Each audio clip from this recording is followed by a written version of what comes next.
अपनी भारतीयता को अंदर जगाना चाहिए और समझना चाहिए कि हमारे देश में कितनी सुंदर व्यवस्था है।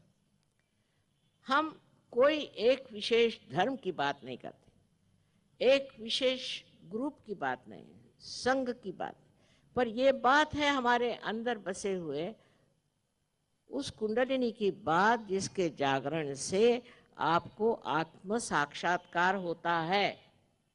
और ये आत्म साक्षात्कार होने के बाद जो आपके आत्मा का प्रकाश है वो आपको पूरी तरह से संभालता। आपको किसी का भला बुरा सोचने की जरूरत ही नहीं। आपको अगर कोई परेशान करे तो उसको परेशान करने वाले बैठे हुए, आपसे उनसे कोई मतलब नहीं, वो अपना संभालेंगे। अब मैं कहूं कि इसको संभालने वाले शिव जी हैं तो फौरन मुसलमान डंडा लेके मुझे मारने को आएंगे, ईसाई कहेंगे आप कैसे कहते हैं। और अगर मैं ये कहूं कि मक्का में मक्केश्वर शिव हैं तो और भी बिगड़ेंगे मेरे ऊपर। और सही बात यह है कि मक्का में मक्केश्वर शिव है। इनसे पूछे कि आप पत्थर क्यों पूछते हो, क्यों पत्थर के पीछे चारों तरफ घूमते हो, इनसे पूछना चाहिए। तो इनको उसका जवाब नहीं, इसलिए कि साक्षात शिव का स्थान।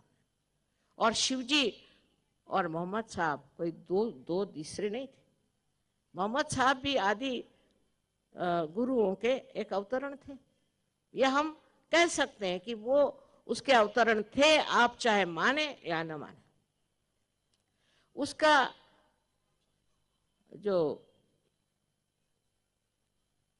पूरी तरह से अगर जानना हो तो जब आपको आत्म साक्षात्कार होता है तो आप देखिए आपके उंगलियों में आपको पता होता है कि किसके कौन से चक्र पकड़े। उंगलियों में, कोई मशीन नहीं चाहिए, कुछ नहीं।